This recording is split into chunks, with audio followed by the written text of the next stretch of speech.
also the mothering. Firstborns, your boyfriend is not your son too. Stop. Like, no, like you're accepting what's less than what you deserve, but remember you love the work, so I will put work into him. Bob the Builder. Remember you love working. You know what's funny? The difference is, Yeah. I am a lover and a leaver. Have you ever resented your younger siblings? Oh my god. Not in a hateful way, but did you feel that they got more freedom? My life is so different from what my siblings have had. When did you get a phone? Why are you triggering me? Why are you triggering me?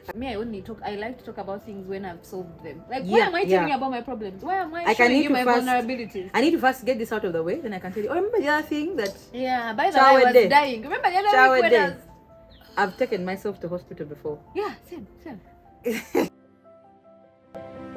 My name is Miss Bana. You can call me Musinare. And we are Lowkey Loud.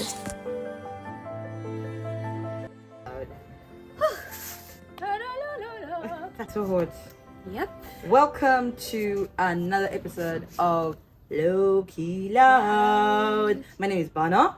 And I'm Sinara. Yes. Today we remember. Yeah. And we are Lowkey Loud. So, how have you been? How have you been doing? The heat. Let's start with the heat. Let's start there. The heat is hitting. Yeah, but it's also been hot. Like, things have been hot in real life. You know, I jumped from the frying pan to the fire. There's no room for like, let's first sprinkle some ice cubes a bit. It's been hot. Honestly, I know. It's been hot. July, work. I feel like I'm just at that point where I'm like, but is money this important? Like, we wake up every day, chest the bag, tomorrow chest the bag.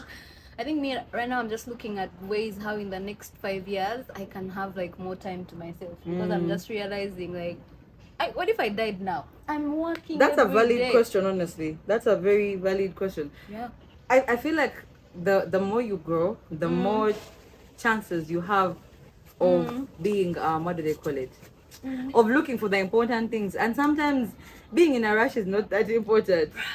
Being in a rush, and yet somehow we are structured to always be in a rush. That's the sad part. Even money, I'm looking at, I guess, past survival. Yeah. It's like, is my time more precious? Like, actually, me being able to take a stroll or a walk, because sometimes the day will get done and I'm like, wow, I didn't even step outside today and enjoy like this beautiful gorgeous like weather. the breeze and stuff. Like, there's someone who can't walk. And then there's quite you literally and figuratively. Yeah. And then for you who can walk, you're stuck on your desk all the day. whole time. Yeah, because before I used to say, me, I'm not in a 9-to-5, but now it's as if I'm in a 9 to 5. 9-to-5. Really, I'm stuck on my desk Let me all tell day you something. at home. I think also this is the age to like low-key, Yeah. So the more the low-key, the more the elevation, the more the likelihood of having to low-key and all of that. On the other hand, I think it should also be like a blessing for you to think, okay, I am getting all these opportunities to put my work out there, for people to see what I can do and all of that. So I mean, it's a good thing. Of course, the problem we have as human beings is we think about the negative first before the positive, which I think is something that should change as we grow. But anyways, myself, how have I been?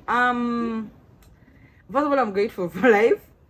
Because I'm just grateful to be alive at there's this point. a lot that has been going on in this country. There's too many deaths. There's a lot going on in this country, in the world on a whole. So honestly, I'm grateful for life. I'm grateful for family. I'm choosing to start is it last week of July or towards the end of July on a positive note, really, because there's a lot that has been going against me, but I am choosing to say, you know what, I want to be grateful for this regardless. So adulthood is adulthood. That one doesn't change. There's always a new crisis to deal with every single day. There's always something new to handle. Meanwhile, I wish with adulthood you'd have crisis, but like this one comes every week I'm like, you know, when I finish this thing, I will now do, then another thing comes up. My problem then is multiple. It's multiple stuff all at once at the same time. But anyways, that's really life. You win some, you lose some. Yeah. Okay, so what was loud for you this week? Actually, for me, that's what was loud. Like the reality that you can be here and you're stuck just working and this thing of trying to make money. Like, is it now like this thing that we are addicted to? Because you want the money, and then even it gets to a point where I think you're no longer working for just survival. Now it's like borderline. You just want things and social status and to be just want materials. Exactly. So I've reached that point where I'm questioning my like. Yes, it's ambition. Yeah. But is it borderline greed, and like to what level? I guess because do you get to a point where you stop? Yeah, like where you're like, you know what? These 2 hours of today, I'm not working. Let me go out and take a walk. Consumerism can let me be. Unfortunately, not all of us are blessed to have that, like the ability to make that decision of, you know what, I can just wake up and take a walk, or I can just wake up and say today no, because like I said, it's like that fight between I am in this path of my career, or I'm in this path of my life. I don't know if I'm even aligned to the purpose or whatnot. And then there is this thing of I want to pause, but if I pause, what if I'm being left? It's like that thing But if I can't parent next month? And you know already this country, everything is a mess. So I don't know. Anyway, these are conversations that each person should have with themselves while they grow. Whether you are older than 20 or in your late 20s, or I don't know. Everyone needs to have this conversation. Okay, what was loud for me? One, there's something going on in the education system, and I feel like we have all of these things that are happening around students losing their lives on school trips and the like, they stem from bad governance. Because we can't be losing children like this. It's not normal. Because me, the first thing I thought about when I saw the King David situation was this driver vetted? Or it's even when normal. I saw that, especially the train situation, it's like, this seems like someone who was on a rush to get somewhere, they have another gig or something. So this is probably not the school driver. Like, but you have children, you have the innocent life. I'm not saying if you have adults you should drive recklessly. I don't want people to get me out of context and all of that. At the same time, you know you have fragile children. You have people's children. Right. Like literally, like we literally were singing "We Young Women" and imagine the future president could have been in that bus. Like potential. So me, it's such a sad thing to see. Like this is actually what is happening. Yeah. And then stopping trips as the solution, it's questionable. And it's very questionable for me. Like, is this really all we could come up with as a solution? It reminds me of when we were growing up, how instead of disciplining and teaching us about responsibility and how to, I guess, quote unquote, carry yourself outside, it was, you know what, not going outside at all. Like, if you're taking this away, then does that help? So me, that's the first one. The second one was, oh my god, we've had such terrible services with electricity. I've been going through it the past week. It's just been horrible. Like, no, by the way, what works in this country? Let's actually think about it. What actually works in this country? Like, anyway, those are questions that everyone should have with themselves. Like, we pay all of these taxes, but we don't even get all the services we deserve to get. You understand? So that's what has been loud for me, honestly, this week. So loud. But the one for the education system and how the leaders in the education system are going about it, it's just not sitting well with me because also there's a purpose to where the trip started. So now how are we going to feel that need? Exactly. Like, each parent taking, like, is each parent, if I go with you, I take it Queen Elizabeth myself, and then I bring you back. About, like, how is it going? It's definitely leaving a dent even on the students. Yeah, because now there's the students who feel like, oh my god, this thing has been taken away from us. Imagine you would go to P1, you're dreaming about the P7 trip. I can't wait to go for the trip with my friends. the job trip. I can't wait for that. So how are we now going to? You know, it's funny. I did go for the geography trip when I was in high school. I refused to go, and this is me. I just refused. I didn't want to go. So I remember telling my dad. And like one of my close friends at the time, who's still my close friend, what did I say at the time? But yeah, one of my close friends that I went to Maryhill with, both of us refused. And they're like, did you guys plan? We're like, we just don't want to go. I genuinely didn't want to go for the trip. And my dad is like, but you're missing out. I was being in holidays. That's the thing, it was in holidays. And I wanted to be at home, enjoy my peaceful holiday with my parents. Hello, with my family. For some of us, it was an escape from prison. So you can see. We'd have different things to like about trips, rather. So I think for me that was the thing, really. Like, I did not want to miss my holiday. Also, why are you putting a trip in the holiday? You could have done this during the term. Yeah. But no, you chose the holiday. Like, what do you mean? How? Whomst? I honestly, I didn't like the idea that it was in the holiday. I wanted to spend time with my family. Yeah. And I just didn't want to go. Then I remember my parents being concerned about, aren't you going to need the information for, was it field work? Yeah. I was like, I'll just see other post notes. Yeah. And I do compare and contrast and see what to do in my exam. And hello, I did the paper and Excel, and here I am. So I'm not saying that people shouldn't take their children for trips. If there are proper solutions. Like geography, I feel like the trip for geography was so like essential because you're learning all these things, but you've never seen what they look like. I mean, I used my visuals. So, when I saw the notes, I put 2 and 2 together. I'm like, but okay. also I feel like there's a point where, because now like we're getting too much into this topic, but there's a point where if my primary, I went to Queen Elizabeth. My what? By senior 4, you think I want to go back? Like, you've gone to the, that's the thing also, like you've gone to the same places. I don't know if it's a thing of affordability or accessibility, but I don't even think it's a thing of affordability because man, trips are pretty expensive. Very. Also, have you been seeing the prices that these kids are asking for? Also, they are expensive. But first, imagine you paid a hefty price and your child dies. Like you paid a hefty price for your child to die. I've seen somewhere like they lost kids, then the parents also died because of high blood pressure. There's a lot going on, man. Like it's just too much grief. Anyways, may the souls of the little ones rest in peace. Yes. And whoever has lost their life in the process, may their souls rest in peace. Amen. Yeah. So our topic today is going to be about being a firstborn daughter. And this is where of a firstborn.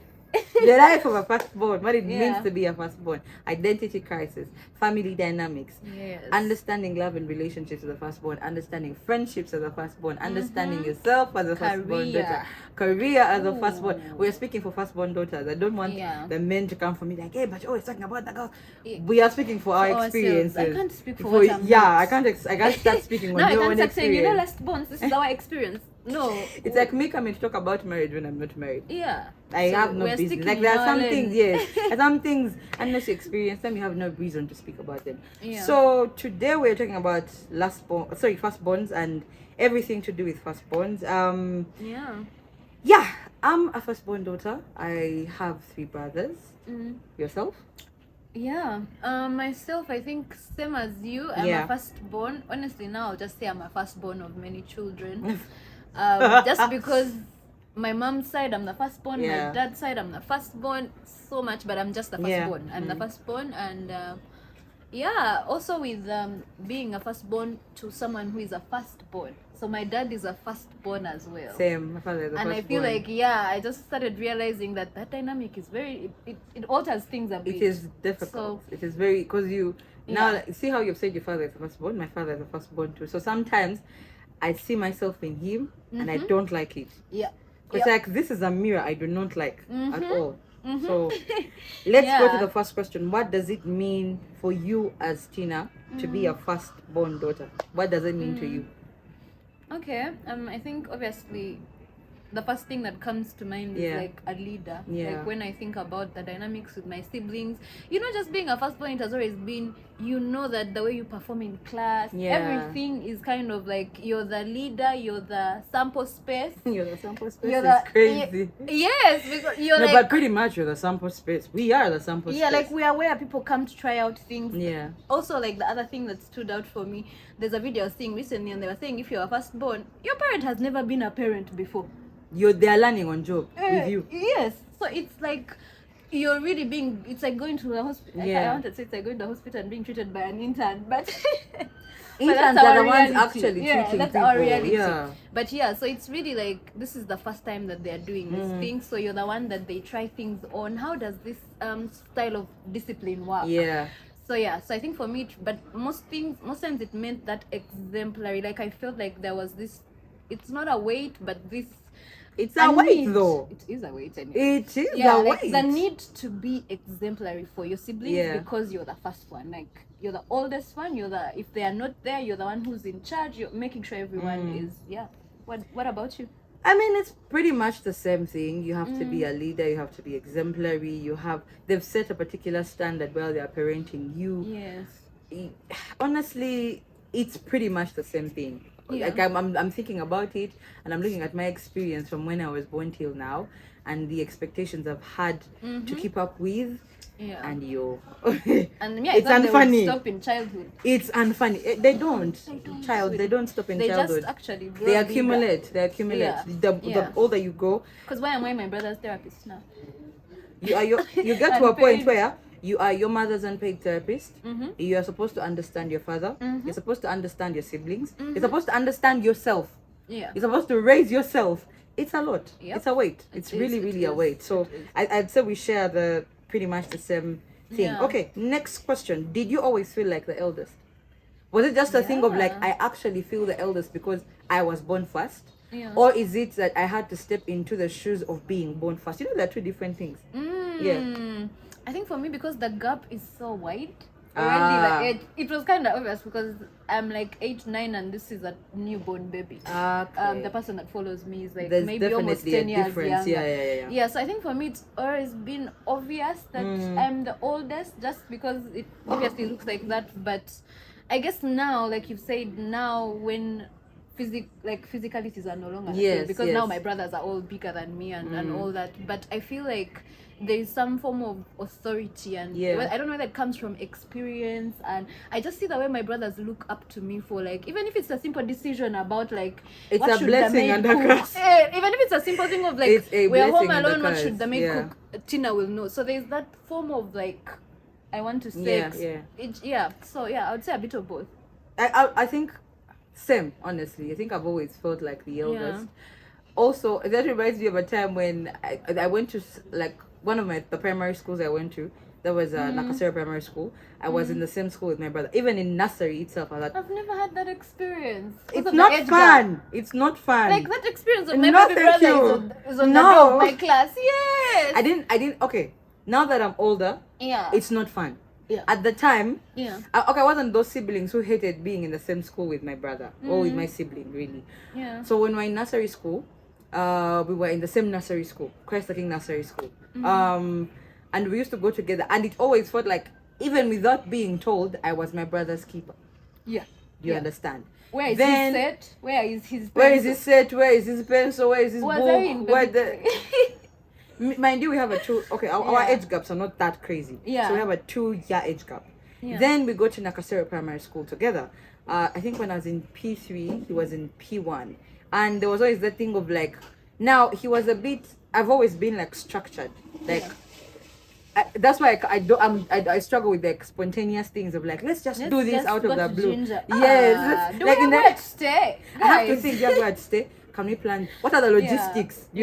So like, I've always been on a road trip, guys. It takes a lot for me to just. There has to be a high level of trust. Exactly. So now he's a bit chilled one. Like he would, for example, not have. I don't want to say notes because at that age you're still young, but for lack of a better word, he would not have notes. He would have like missing information, and then they would come to me like, by the way, your brother is not like you. Now that's why I hated it, because you're comparing. Yes, you're comparing my sibling to me. We are different people. So I think that's where it started from, of like, you will always have to step up. You always have to be an example. You always have to be a leader, one way or the other. You've said something interesting. You said you're structured and how your brother is. You've seen my brother, right? Yeah. He's super chill.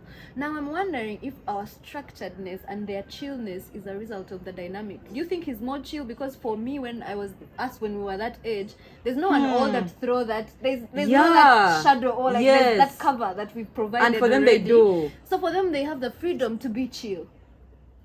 Ooh. Oh, we're getting anyway.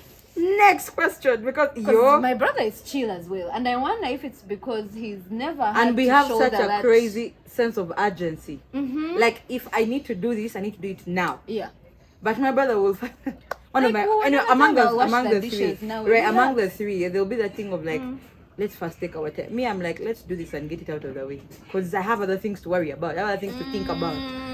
Crazy. Next one. When did you realize your family expected more from you than your siblings? At birth. At birth, really. When I was a child, I think, Yep. Same. Okay, for me, honestly, the dynamic is a bit different, because for the first 7 years of my life, I thought I was the last born of 7. Oh. So, but also I was still very young. Yeah. So it's not. But when my brothers came, I also feel like the mother. I don't want to call it some form of mothering, but for me, when that mothering started, it's not really mothering, but it's like, feed, maybe feed them with milk, carry them, make sure they take a nap. Honestly, it's quite literally mothering. It is mothering, yeah. But for me, I feel like it happened so early, especially for now my youngest brother. Yeah. Because at that point I was like preteen. I was really old enough, so my mother was not really there. She went back to work like very quickly. Yeah. So I felt like I even had like a closer bond with him, almost like a mother-son bond. By the way, Yeah. because every time you're looking at him, you're like, this is the boy I used to rock to sleep every afternoon. Or There's what. always that thing of like you're treating them as your children. Yeah. Because I hate to say, but it's something I am unlearning. It takes a lot. Yeah. Because I really love my brothers, but it takes a lot to unlearn, to understand that they have their own lives. Mother. They Yeah. need to, and they have their own mother. Own mom. But Yeah. honestly, I don't know. But unlearning it is hard because Yeah. you've been conditioned. And for me, when that mothering ish started, is when I realized, hey, I'm really the firstborn. Like, Yeah. that's when it hit me. When it's like, oh, we can leave the baby. Yes, there's a maid there or what, Yeah. but you're like fully in charge. And then you see it happen even as they get older. So I feel like even now it's like a responsibility. If my brother calls me and he needs some pocket money, Yeah. it's deep. Like I have to figure it out, Yeah. even if I don't have the money.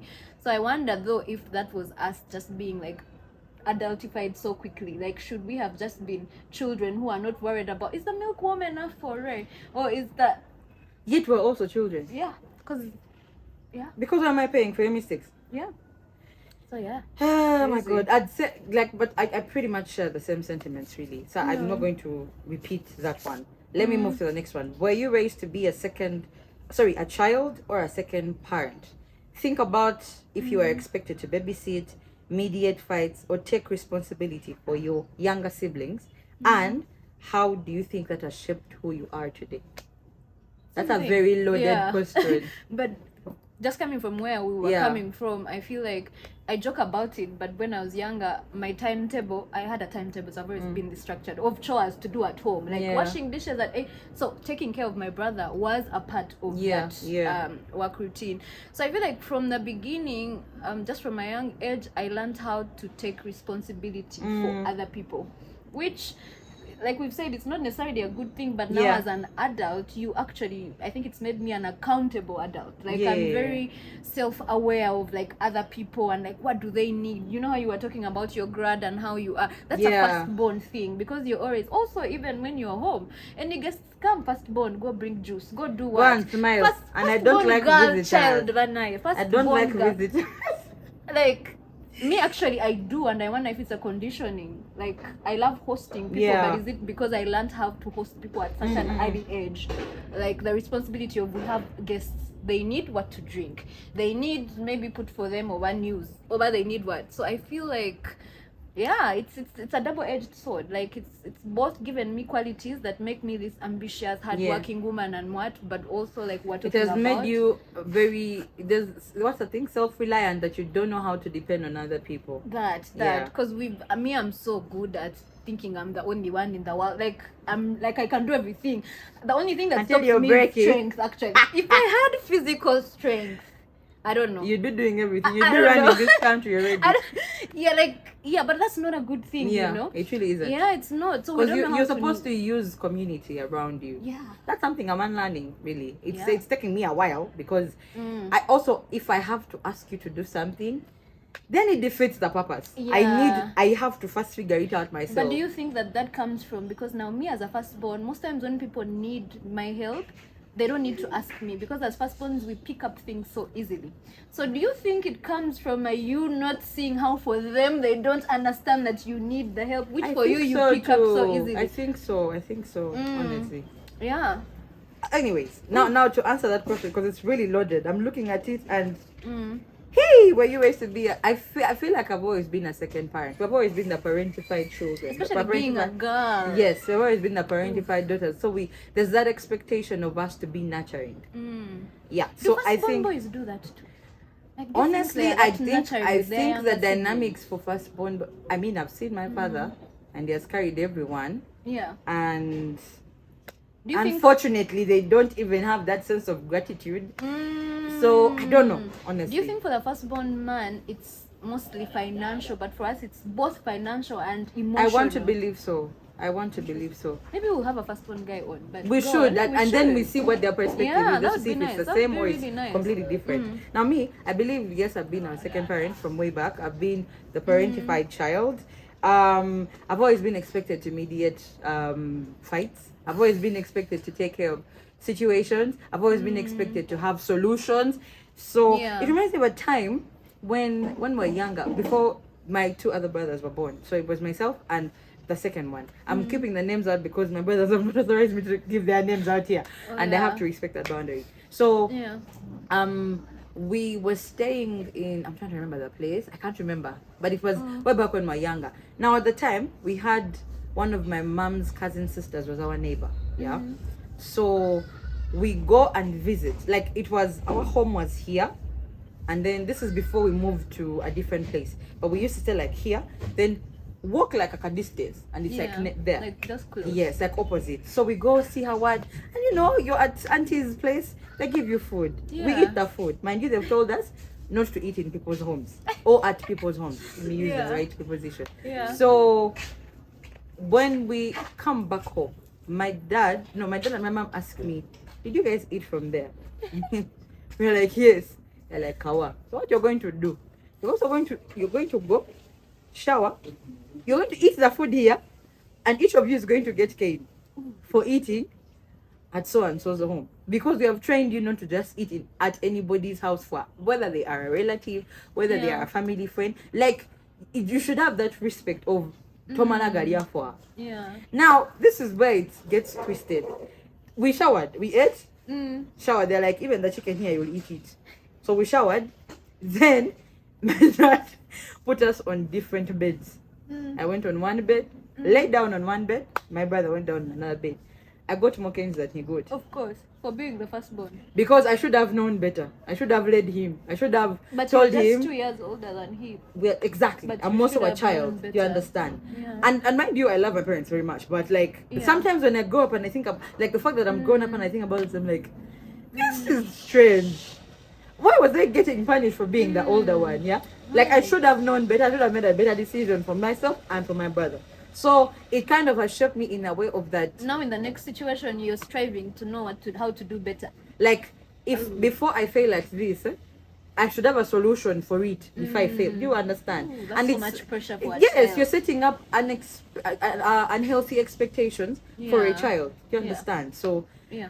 oh my God, I think about some of these things and the many other examples, but that particular one, I think Yeah. I had to like share it because it's like, there's no reason I'm being punished for being a child. When you've talked about that, Yeah. expecting the firstborn to know better, and then we've already talked about how both our fathers are firstborn. Yeah. So I wonder if also it comes from our parents being firstborns. That's all they know. Because even Yeah, them, yeah. they were taught that they should have known better. They should have known better. So, yeah. True, is true, it true, just this is just a chain of them just. it's like a passing on what they know? generational it's Yeah. like a generational way of parenting. Yeah. Damn. Ridiculous. Next one. Do firstborn daughters confuse responsibility with self-worth? Do firstborn daughters Yeah. confuse responsibility with self-worth? Yes. Do you wanna go Yes. first? Yes.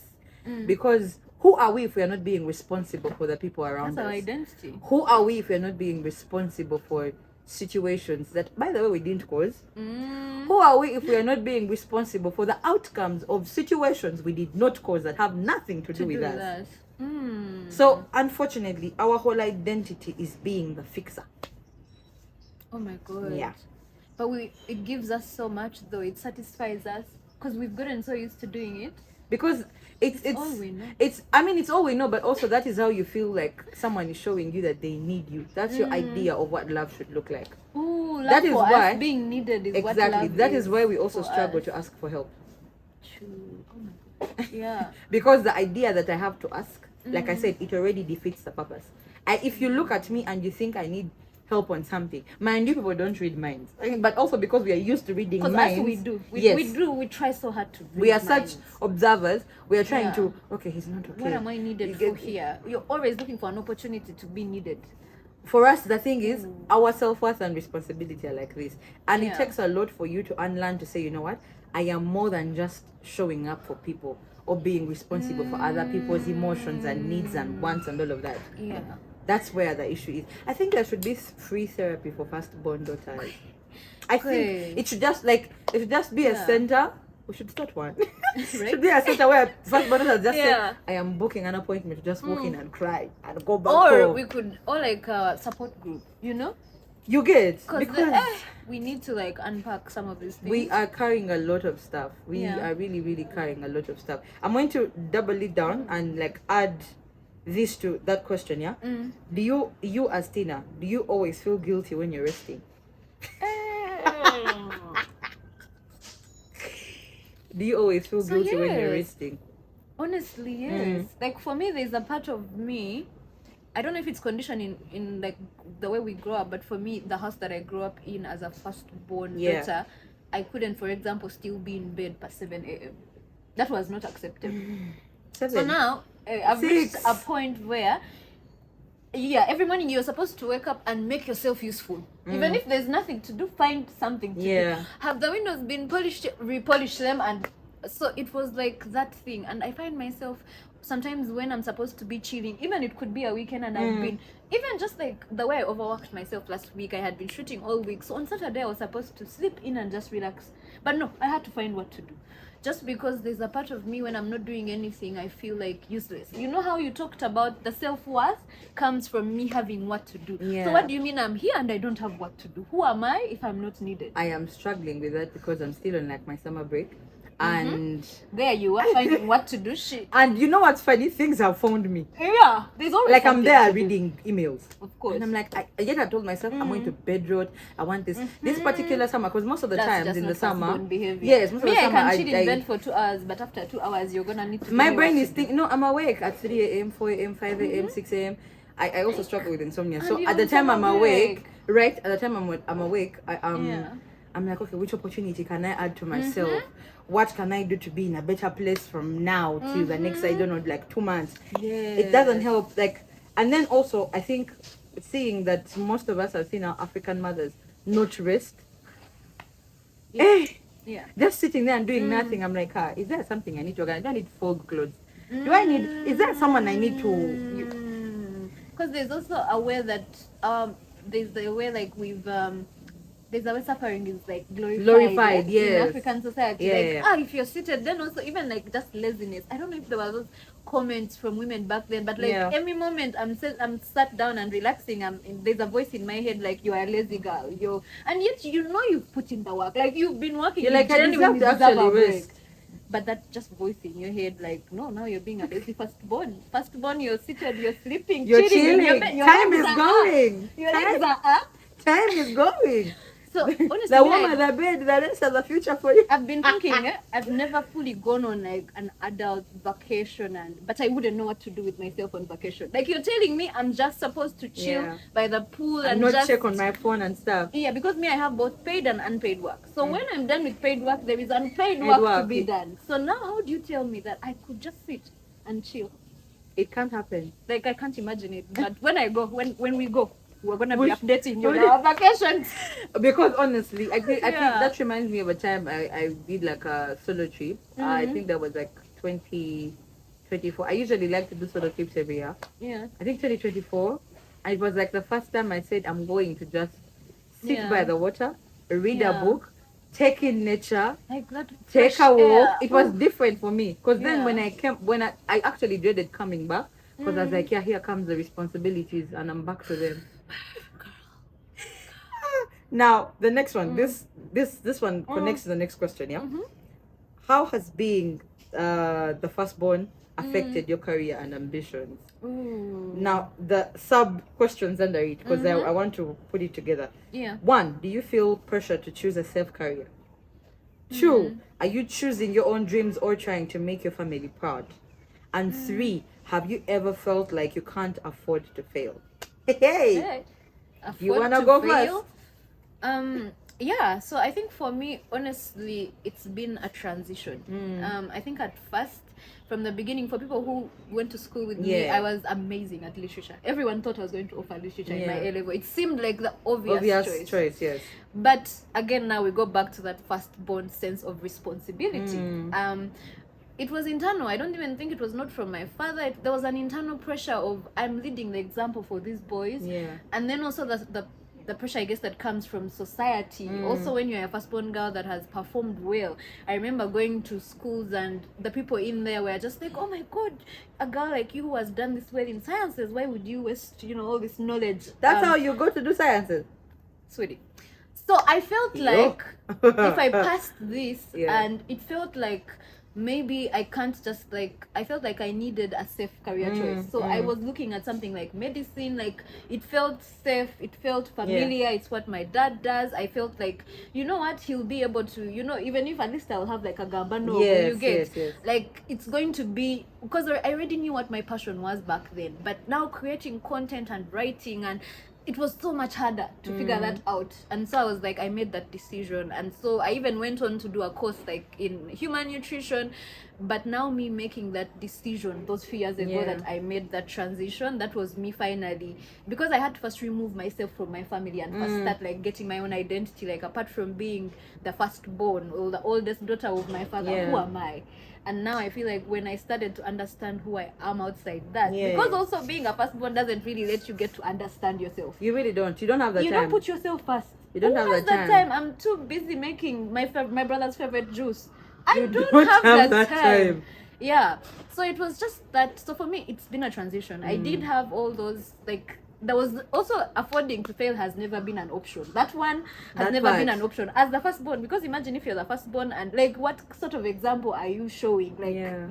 So that pressure has always been there. And then at first I felt like I had to get something safe, something that I like the chances of success were easy. But now making that decision to take a big risk and go into the creative economy, no one in my family has ever been a creative. So that was now you choosing yourself, choosing myself, and saying for the first time, by the way, which is a good thing. Now on the other hand, myself, I originally wanted to do law. I did the pre-entry for my career and failed it. That's something I don't hide. The pass mark was, I think, 50. I think I had 10 marks less.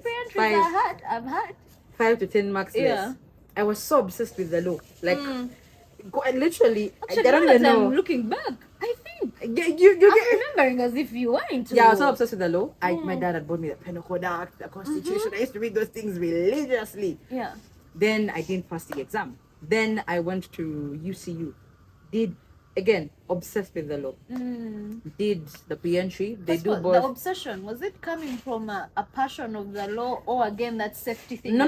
It was a passion of mine. Nice. But also because at the time, my role model used to be one Juliet. I think Julie 17 or something at the time. This is primary. Yes. That was a primary something. Because when I was young, I used to say I wanted to be a nurse.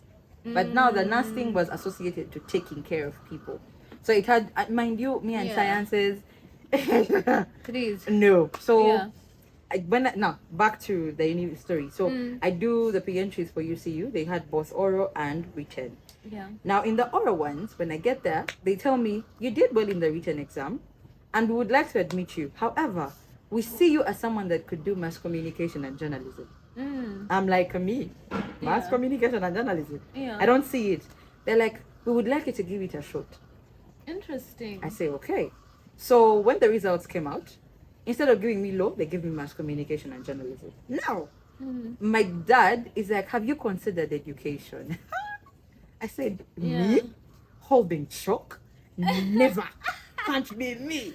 But I remember in high school, one of my teachers of history of Europe, shout out to Mr. Katunja Dennis, by the way. I remember him asking us sometime, who here would like to be a teacher? And I didn't stand. I didn't put up my hand or anything. He's like, you'd make a good one. All this is also coming from the stigma we've gotten about education. From growing up, you're told they're the losers. They're the losers. It's the last option thing. So when my dad mentioned it, I remember not speaking to my dad for 3 weeks. Mind you, we are staying in the same house. My dad is these people who come with, he always has something when he comes back home. There's always something. There's always the definition of Nzijana Kavere Waka. Yeah, I'm coming So with bread, yeah. some milk and- So yeah. he used to always have newspapers with him, like actual physical newspapers. I like that. So I would pick the newspapers, read through. My dad is talking to me, I'm not listening. My mom is talking, I'm not listening. Like, I don't have to, me, education, no. Me? My dad is like, give it a shot. So, and you see, when you put education anywhere, when if you put it the third at my career, they'll give it to you. They'll give it. Yes. Are you serious? That's okay. I don't know if it has didn't changed, but know. at the time, that's what it was. So I put education first. I put, I think, social work and social administration. I put those social sciences, those things. Immediately, they gave me education, literature, and English. For the first semester, I did not have any friends in my course. All my friends were in MOOBS, Chambogo, and UCU. Yeah. All my weekends, I was always, and for some reason, people thought I was at MOOBS. Because I People was thought ideal, I was at movies. ideal classic, ideal platinum. I'm going to see my friends. So I We think were the always first, on that ideal yeah, stage. the first Yeah. friends that I made, when we had was supposed to make groups of 5 for like a discussion and the like, and they're like, but you never speak, you enter. First of all, I used to dress up like a boy. I mean, I still do, but I'm trying to change. Yeah. But- We have some flowers. Yeah, we have some flowers today, you get. Yeah.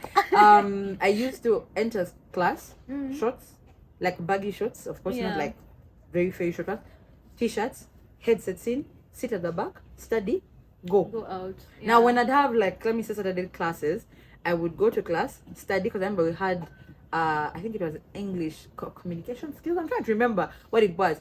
I would leave, and I've told my friends already. I'm like, you guys, we have plans. I know this weekend I'm going to UCU.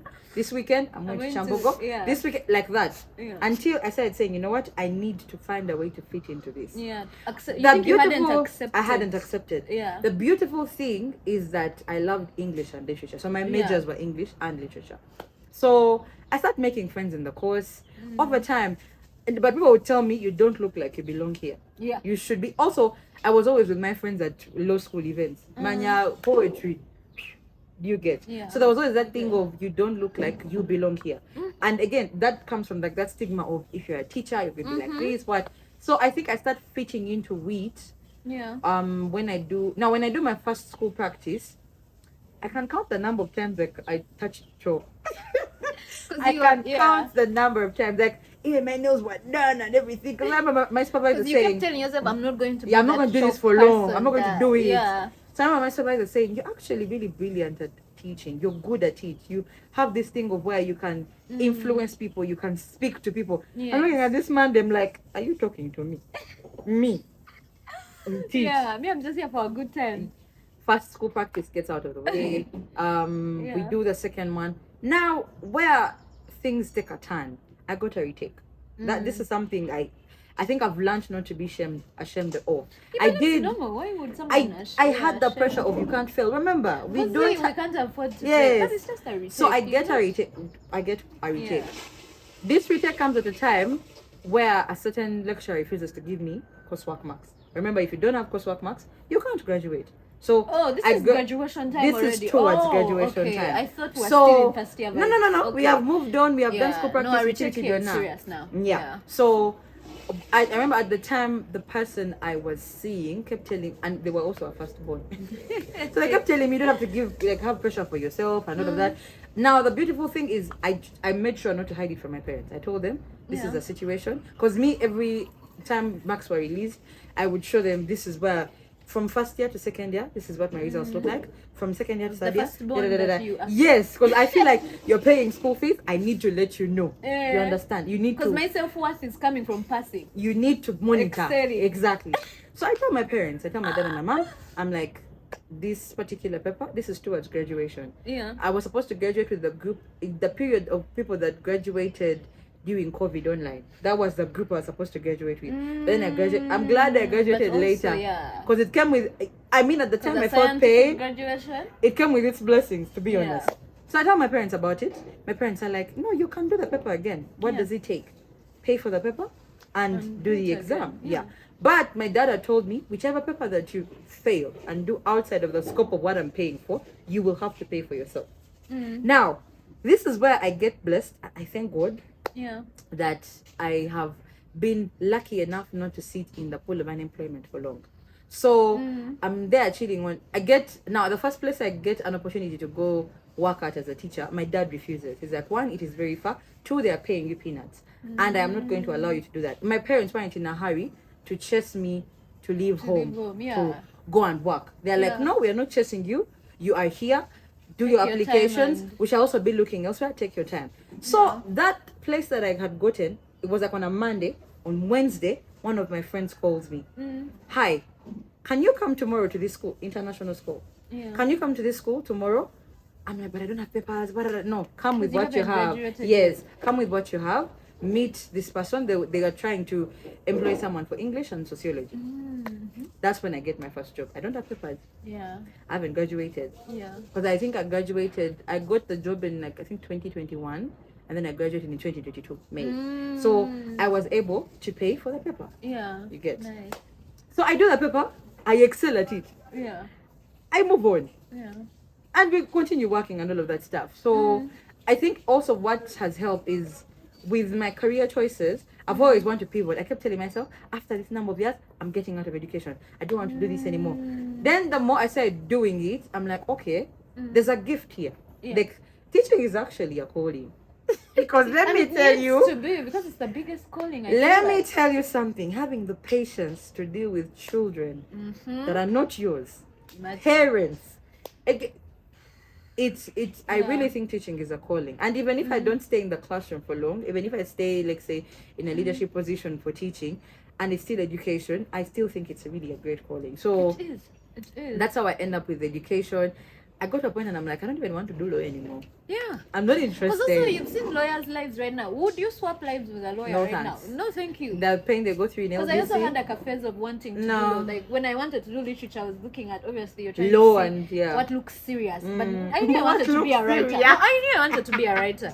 But I remember telling my dad I want to be a writer, and he was like, I also write in the Ugandan economy. It's really hard for that. It takes a lot for you to get so much out of writing. Imagine. Now let me bring you to that. I have very many talents. I sing, I dance, I'm good with styling clothes.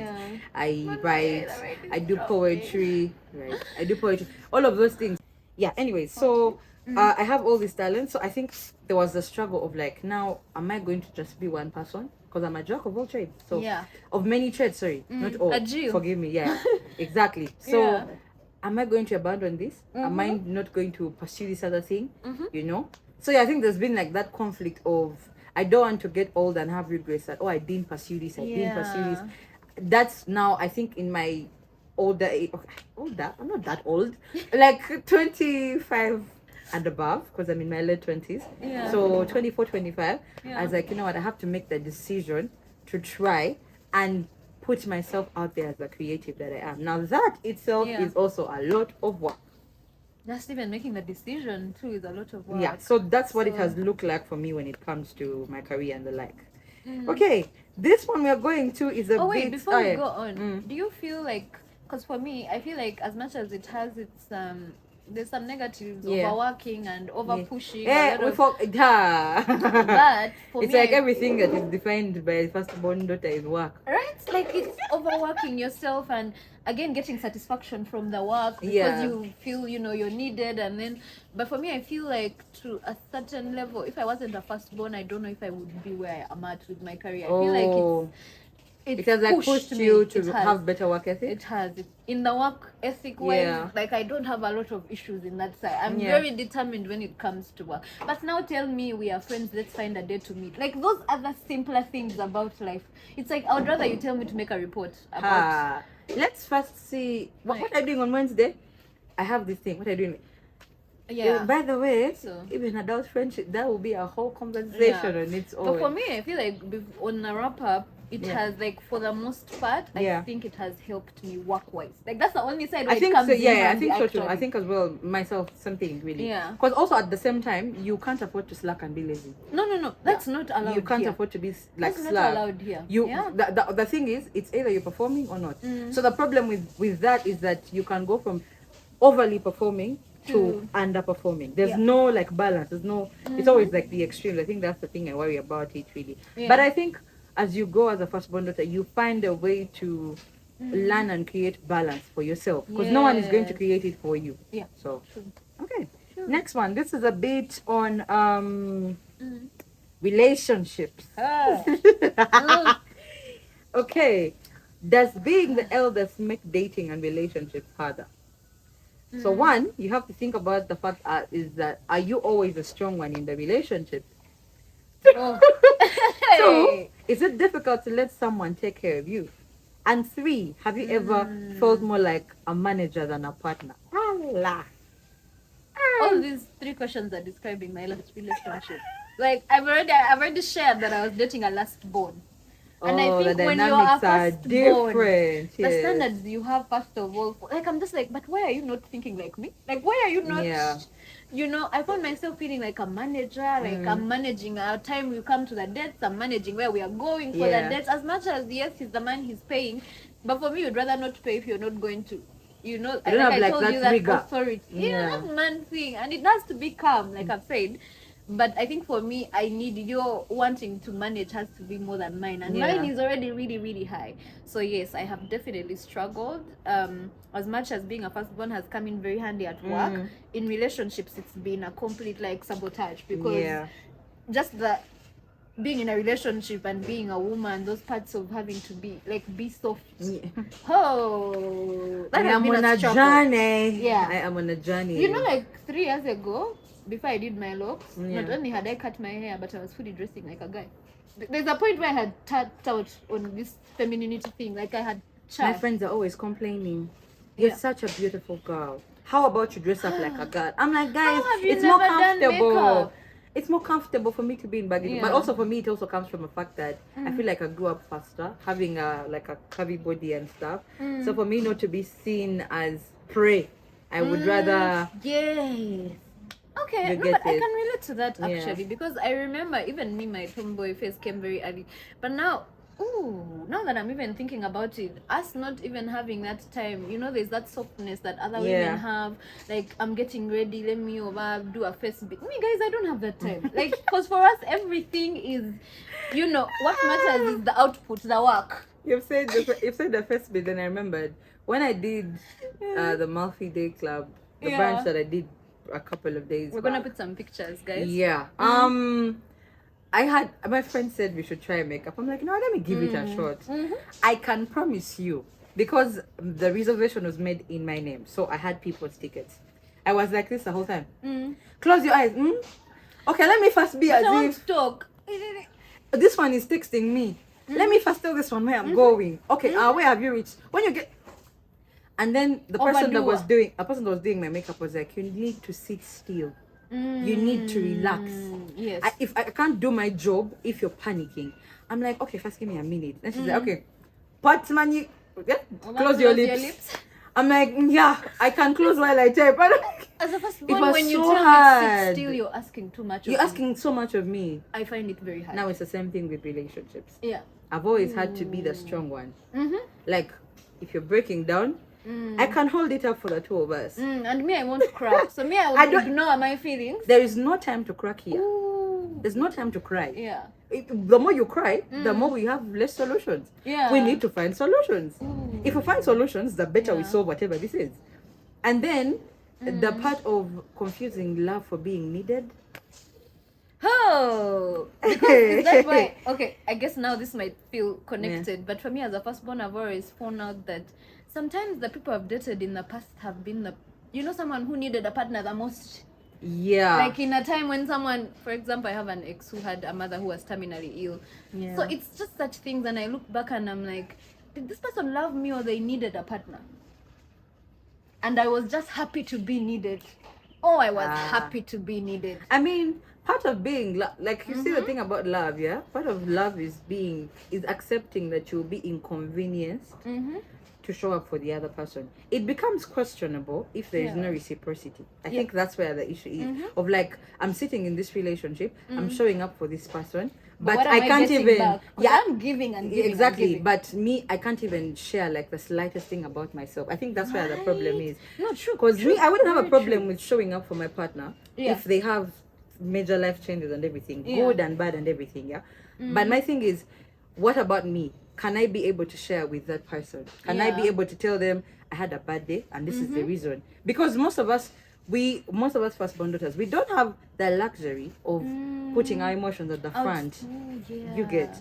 So Because we lead with structure, by the way. We lead with logic. And strategy.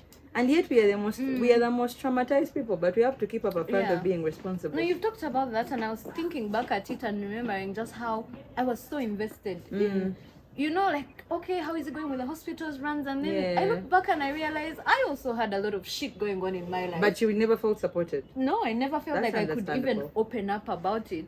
But I wonder again if it's the first.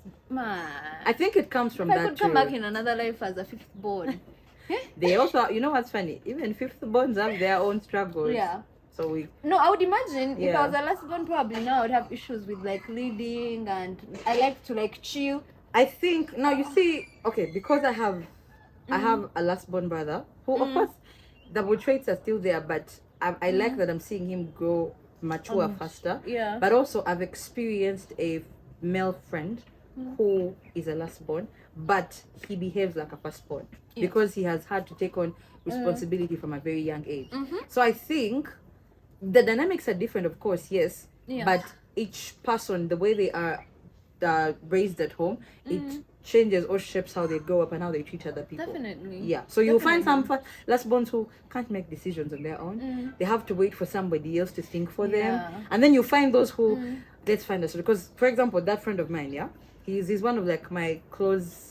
No, I think I've talked about his friend a lot. Let's just find friend a name, because friend could be your potential husband. Yeah, we're playing this. Anyway, we'll put a compilation of all the clips.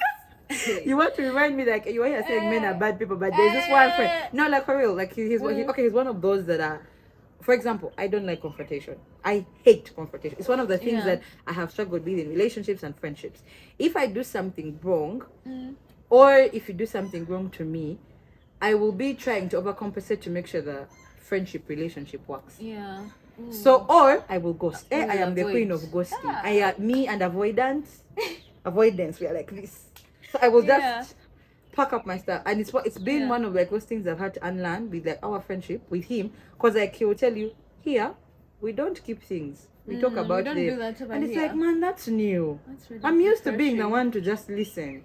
Now you're telling me to talk about how I feel. Yeah. Hey, and then now, how do I start? Like sometimes you say, oh, so how was your day? I'm like, oh, my day was good. Da, da, da. How about yours? He's like, man, you rushed. Calm down.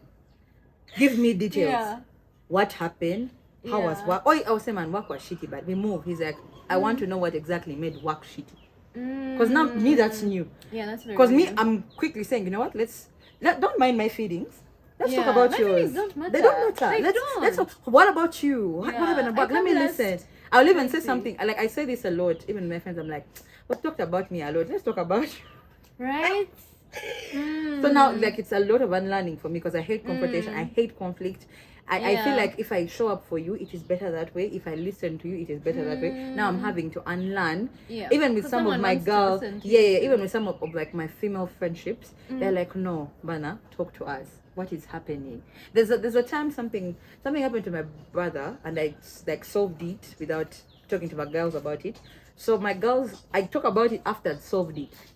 But also the girls in question are also firstborns. Yeah.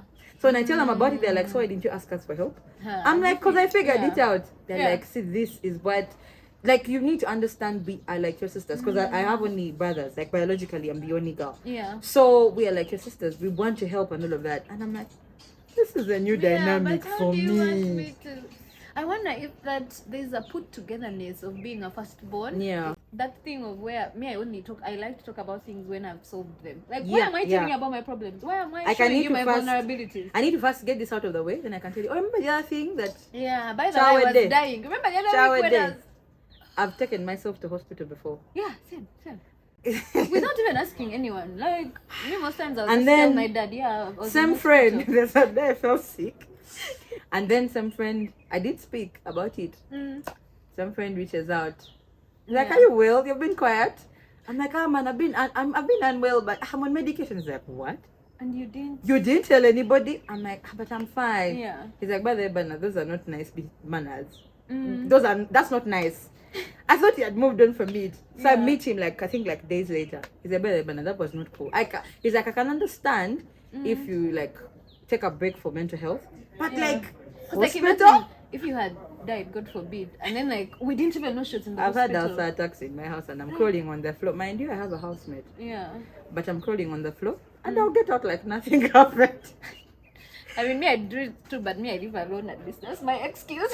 I mean, Yeah. well, anyway. Yeah, but before we wrap up the relationship thing, on that point of being strong, Yeah. and also the mothering. Firstborns, your boyfriend is not your son too. Stop. Like, Clock it. no, Clack I it, clack it, think clack. that mothering, nurturing Yeah. nature. You know, there's a part of a mother that there's almost no judgment. When you're a mother, you accept the child as the way they are. You Yeah. accept their faults. You try to even help them get You don't better. even hold them accountable. Uh-huh.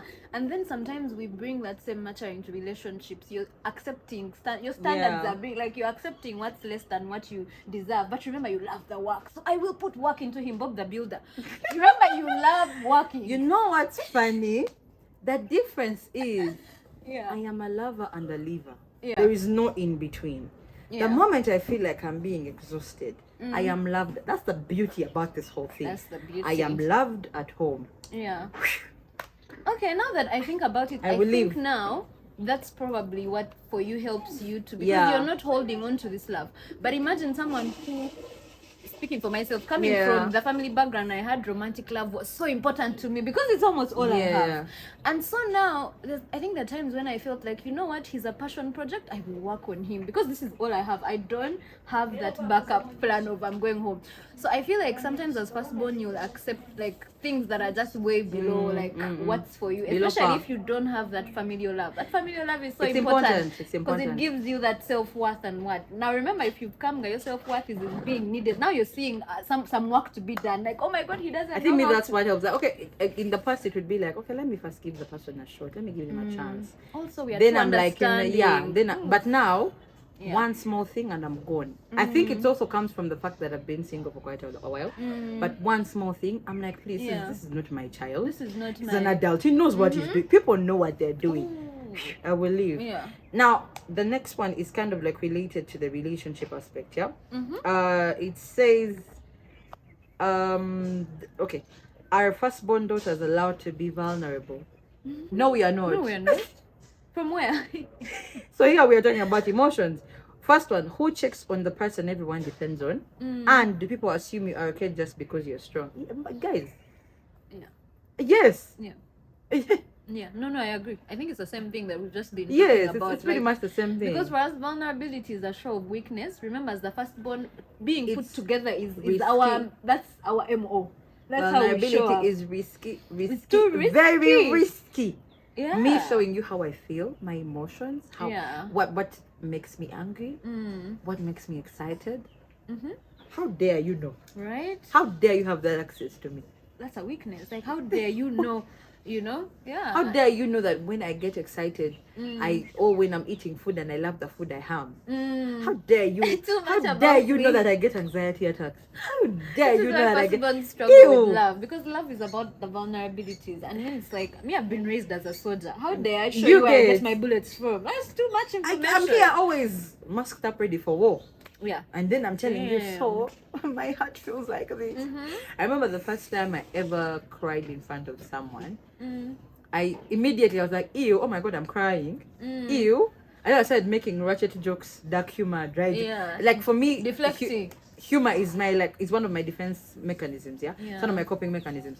So I started doing, like, changing the topic. Like, I told the person, man, it feels so heavy. Let's change the topic. The person looked at me. It's like, when if you change the topic, she'll come back to She'll it. come And it's back. like, you don't need to know how I feel.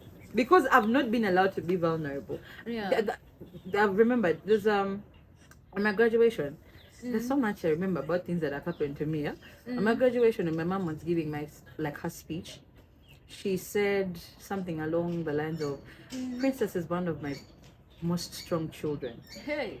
And I Strongest didn't soldier. think, yes, and I didn't think it was going to break me. Yeah. Yeah. That's why I used the word most. I know I could have said strongest, but I said most strong. Because Yeah. she said that there was a time, I think, when I was younger, and I think she was breaking. Something had like made her feel hurt, and she was crying, and I was not crying, and I was holding my mouth. What I was like, I think I was a child. Must have been like primary or something. Yeah. And then she's there, she's feeling sad and everything and all of that. And then I'm like, mommy, it's going to be okay. Now imagine Yeah. the mother that should be holding the child. Being comforted. Me, I was uncomforting my Mpume and mother. Joyce. Thank you, Pume and Joyce. So I was uncomforting my mom. She's like, my daughter is strong. She just doesn't cry. That day, I saw a tear, and I'm like, guys, I'm on her cheek. I can't be crying. Because also that's our MO. You've already put, that's your reputation. We are strong. Like when people would give a speech on my like my friend said something about me. Pana is such a girl, like she's present. But I keep telling myself, Pana, you can't cry. Not today. Even birthdays are emotional for me because when I'm used to celebrating, if it's not with family, I'm always celebrating alone. So when I see all these things that people have to say about me or do for me, it's like, oh, so the love I give out is actually coming back.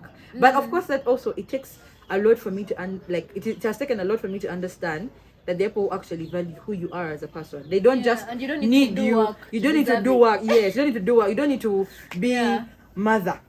Because deserve it's a struggle. it. Yeah. I know I've not gotten into the relationships, but for me, I feel like even in my female friendships, I overcompensate and overmother so much that now sometimes when those friendships don't work out, now me I've invested way more than a friend. Like I'm a mother. What do you mean? I was there so when attacked. we were. I feel so shocked. And for me, it's something Triggered, I'm like even. in real time trying to work on. Like, no, this is my friend. I don't need to do work to deserve their love. Yes. Or just by being, I am worthy. Yes. And that's a struggle, guys. That's a struggle. We are dealing with, honestly, I can't wait for when this conversation drops. I really can't wait to see what some of the firstborn daughters have to say in the comment section. And I would like to know what it's been like for most of But you even guys. firstborn guys, by the way, this is an open firstborn We would like to know if it's conversation. pretty much the same thing or it's different, you know, that kind of thing. Okay, next one. Have you ever resented your younger siblings? Oh my god. And not in a hateful way, but did you feel that they got more freedom than you? Maybe they had different rules, less pressure. And how do you think you are dealing with those feelings? Because I don't think it's something that immediately goes away. Yeah. Deep. Very. But yeah, for me, like I said, firstborns, we are the sample space. We are so your parents are firstborns for the first time, so they are figuring things out. And a lot of times things will be very different. I think for most firstborns, also you're the first child, maybe even financially, your parents are still like struggling. So the life that you have now, like for us with big age gaps, and like my life is so different from what my siblings have had. When did you get a phone? Why are you triggering me? Why are you triggering me? I got a phone when I was going to uni. The beauty is, my father has not bought the phone. Yeah, me too. But he told me after, if this phone gets stolen, it's like good. Yeah. So No, me too. my brothers have gotten phones before they finish O level. By P7 back, my youngest brother had a phone already. Okay, for us they did. Me it was O level. And they have Wi-Fi at home. No, like, guys, like, the things are very different. I remember my first real phone was like a button phone in VAC. Same. Me I had a BlackBerry, but it was my father's. Me, it was a real Nokia. Those Nokia over 10 watts. Yeah. The one with snake and what? The BlackBerry. Okay. Okay, you are doing well for you. But now I remember the excitement I had. Yeah. But my brother's first phones were real smartphones. Just real ass Meets the smartphone, timing. like we are in the function. Yes, the timing, but also the quality of what they got. Like I've seen my father. I've seen my little brothers talk back to my parents. Like even they're dealing like, with a chiller parent. Remember? I'm like, wait, was I raised by the same parents? Oh, me, I had military. Did someone possess our parents? Who is this? What do you mean? There's a time one of my little brothers was telling my mom, like, mommy, you're over victimizing yourself. I said, what? Did you just tell an African mother that she's victimizing herself? I could never. I think now, okay, our conversations, of course, have gotten better by the like. We are all unlearning and the like. And like I've said, the beauty is I've at least had present parents. So it's not that difficult. Then it was because I was the child, they were the parent, and I was the parentified child, anyways.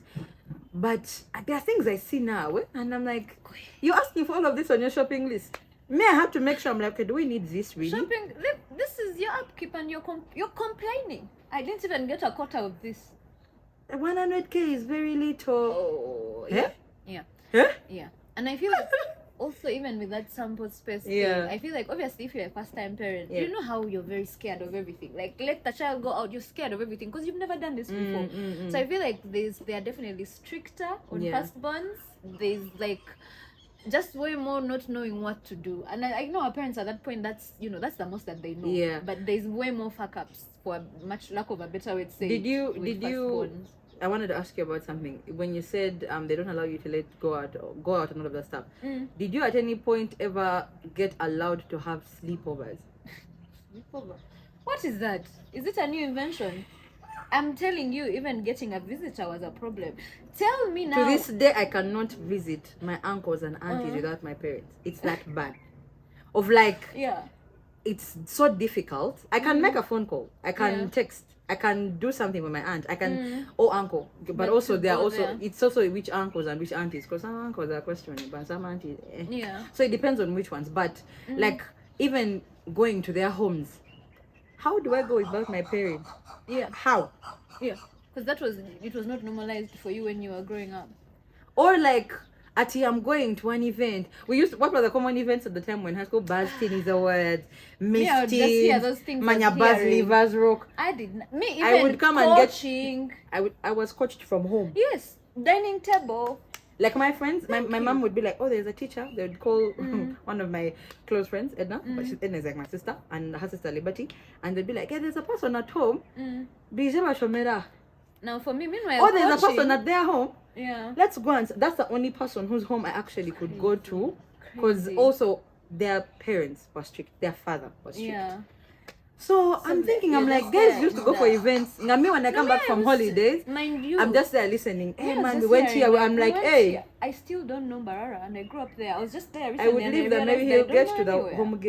home No. gate like that. No, There was for no real. time to And for me, meander. I remember even coaching, I had intentionally failed because it was the only way people were hanging out. I remember there's a coaching place, Mbara people must know it, where Yeah. people used to go, they would meet there. Like it seemed fun. Everyone in school. You're like, I need to fail so that I deliberately I go was and like, hang with I my need to friends. fail so that I go and hang out with my friends. Imagine. Tell me why I was on the dining table, now being forced to read even what I know. Your dad said, not on And my now watch. I just be there chilling. My brother is like whistling, going out. Like, where? I'm going for basketball. Which I'm gonna hang out with my friends. On a Sunday. Oh, Like to me, Oh, in the Sunday same house? is family day. the same house I grew up in. We're supposed to be at home. We're supposed to be making meals. Yeah. My brother's like, basketball. What am I Yeah. going? I'm going at 2 p.m. on a Sunday. Yes. He doesn't even need to communicate. Brother, I even buying Like- airtime when my parents would see on the CCTV that I moved out and went to the shop. I had to give an explanation. Why were you 2 minutes late? How You know, much you time said- did you? You said airtime. I remember the time I bought a line. My parents didn't know I for my bought that. secret line, of course. My parents didn't know that I bought an Airtel line. My first line was an Airtel line, and we had scratch Yeah. cards. Mm. So remember that BlackBerry phone? Mm. I would put in my line, illegally, Eh. call my friends here and there. Eh. Meanwhile, high school, Meanwhile, and then at that time, hi. How are you? How are you? Or When you're are you doing guys that thing coming? of someone poked you on Facebook, poke back. So you just want to get like Yeah. data. At the time, data for 1K was enough. Right? You want to talk to your friends on Facebook. How is the Yeah. holiday? What? Mm. Then they find out I have a line. They weren't mad. Oh. They're like, I mean, that's sleek. So they asked me, where do you get them? I'm like, for pocket money, I kept. And of course, a line But at the also time was lines not were like expensive. 2K, guys. Yes. Like- So, but it wasn't registered because I didn't have a national ID. Yes. So my dad is like, you know what? We're going to go and we register it since you don't have a national ID yet, because I'd registered from school, but it had come out with problems. So I had to re-register and then got it later. He's like, I'm going to register your lines in my name. Yeah. So that's when I also get the MTN line. Mm. So that's when I get the phone. This is what too. I got my phone like a week before I went to campus. My youngest brother can't relate. What? You see how kids be cheating on tabs? I'm like, guys, They had how what? did we get here? Rewind. They had what? They had what? No, like tabs. Like, you Ha! guys are cheating on tabs. Like, even though the tabs get kept by the parents, but you're like, 8, you have access to a tab. You have access to the internet. We really. You guys have a laptop. no, but just to wrap it up, yes, I think now, like for me, where there's a wide gap, Yeah. it's very hard. It's something I constantly work on, especially when they're complaining about what they have, when it's even And what I'm I like, didn't have. I did have this. I think And that's they where will that never car resentment. understand. Yeah, That's that the car thing. resentment comes Now my from. parents can never now my brothers can never understand that, for example, when I was growing up, we were not these things were not there yet. All these things that you guys take for granted, like There's something I Yeah. remembered before we move to the next question. On the subject of resentment, I remember my brother that follows me would have a longer shopping list than me. Now, me at the back of my mind, I would always think, if you don't need this thing, chijeko. If you don't need this one, chiyo. Yeah. But my brother would not reduce his shopping list. So I really used to cut my list short. So I would be there and I'm like, Kale, why do they get, like in those moments I'd say, why are they getting all of these things and I'm not getting them? That's how resentment starts. You don't notice it until you're like, okay, it was resentment creeping And up that was on in me. real. I love that for me. It happened in different times. So like when my brothers are doing their food shopping, I have already forgotten about how little I shopped. But if it was happening in the same time, ooh. And yet surprisingly now, when my brothers say, oh, I want this, I want to make sure they get it. Yes. You get. So I think it's knowing as you go older, you have to understand, you know what, my parents thought they knew what they were doing with me, and of course the parenting style changes over time. Yeah, because also they got richer, they got more comfortable, so that means they've become more chill. They become more things chill. are easier, Things are a bit easier. accessible. Like, but me, mine still have that strictness. Of course, it has reduced. There's lesser rules and lesser pressure. Yeah. But it's still there. Like, of course, compared to me, it's little, now the but difference, kachalim, like, kachalim. Anyways, next one. How does society romanticize the strong man? I feel like we've talked about this already. So, what habits from being a firstborn are you trying to unlearn? The first one: people pleasing, perfectionism, overthinking, control, feeling responsible for everyone's happiness, all the above, and never asking for all the all above. the above. Actually, No, all the above. And this is, I feel like, what we've been talking about. That people pleasing, that perfectionism, that things here are put together. Overthinking only worst case scenarios. Meanwhile, so I would say all of them. All the above. Okay, if you could speak to your younger firstborn self or to another firstborn daughter, what would you say? You're not the mother of your siblings. That, and I will add, find out who you are and love and rediscover your whole journey as a firstborn daughter. Yes, and actually, key for me, I love to advise firstborns to stay alone. Like, stay alone before you get married, because remember, from family, you've come from that firstborn thing. Don't go directly into your marriage. You're married now with that. I feel like most times you don't know who you are outside of being the firstborn, quote unquote. Like, who are you when your siblings are not here? So honestly, I think okay. Then this is our reflective ending. What boundaries have you learned, if you've learned any? So far? I'm definitely the people pleasing. I'm coming with boundaries about how people talk to me, how I respond to people. Those again, like we've talked about, as we be reading the room. What does this person need? So I've had to learn, like, hey, I'm not a mind reader, and so it's not been easy, but I think it's building those boundaries. Again, it comes from now knowing who you are, and that your self-worth doesn't come from just the work you being can a support offer. system for other people. So I think the self-love comes with those boundaries of like, oh, you know what, people shouldn't talk to me like this, and even when people talk to me like this, I don't have to now still be nice to them and pretend like I can stand up for myself. We really, but maybe my face betrays me, even when I try to pretend my face to show you how I feel.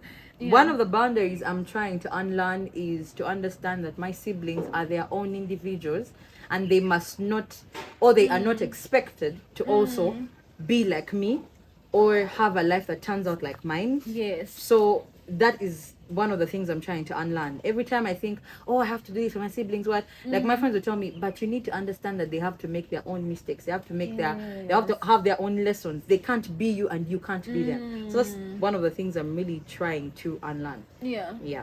Okay, next one. What do you hope the next generation of eldest daughters should do differently? Choose yourselves. Yes. That's the one for me. Choose yourselves. I think for me, even I would speak more to the parents. Like, I would wish that there's less adultification of the yes. Like, for example, that child care thing. No, actually, get someone to look after your baby. The firstborn should not hold the responsibility of changing the diaper of. Also, there's that hate and resentment that you begin to get, because this is now a chore. It's no longer this lovely baby brother who is what? It's work that needs to get done, a nappy that needs to get changed, milk that has to be warmed. So I think if we can, I know most times it's like you're trying to make a living and you're seeing that this child you're trying to make the child to be responsible, but remember that they are also they are a going child. to get their own child who will teach them that responsibility of being a mother. That's why you find that in most cases, most firstborn daughters, most firstborn don't want eldest daughters do not want to be mothers. Because we've already been mothers. I am in that group. I was in that group. Very Yeah, I recent. know. Exactly. I'm in that group where when you ask me, do you want children? I say I don't know. Yes. It's not an obvious choice. Like maybe I will change my mind, and I want to change my mind for myself. Like Yeah. I want to change my mind, and I'm like, you know what? Now I want to have Now a I child. want to. But most of us are at the stage where we just want to be selfish for ourselves. We For are the tired. first time, Yes, we're let tired of us being be selfless selfish. for other people, and we're like, you know what? If no one is going to look after me, I have to look after myself, because all I have done is look after other people. But firstborns we really give. Like we just be walking around with empty cups. The one thing we love to do is give. It's really Oh, we give. Even when we are breaking, we could literally be going through a storm, and we're like, how best can I show up for this person? So Crazy. it's been an interesting conversation. I feel like there's more that maybe we have not We touched can on. never finish. You a can never firstborn. finish. So but we would love to bring a firstborn man the next time. that we means get if this. we ever do a part 2, Yeah. we would like to have a firstborn guy Yes. who's open to this conversation to Yes. tell us what their life experiences have been ever since they were a firstborn son. We'd want to know, do we have similarities? Do we have very distinct differences? You know. Yes. So yeah, it's been really beautiful. You know, talking about how firstborns are treated, what our experiences are. Firstborn syndrome. Firstborn syndrome. So if you have something you'd like to share, comment. Yeah. We want to hear your experiences. What are they like? Is it something you've enjoyed? Is it something you've hated? Yeah. You know, the kind of thing. And if you're a firstborn and you don't like this episode or report, Guamanyi. please share this episode with any firstborn you know. We know they are dying. Yeah, It is a yeah, pandemic. yeah. But yeah, it's literally raining. It's literally raining. Yeah. We need to wrap it up. Yeah. We are Lowkey Loud. Yeah. We can't wait for you to watch this episode. And Yeah. see you next time. Bye-bye. Bye.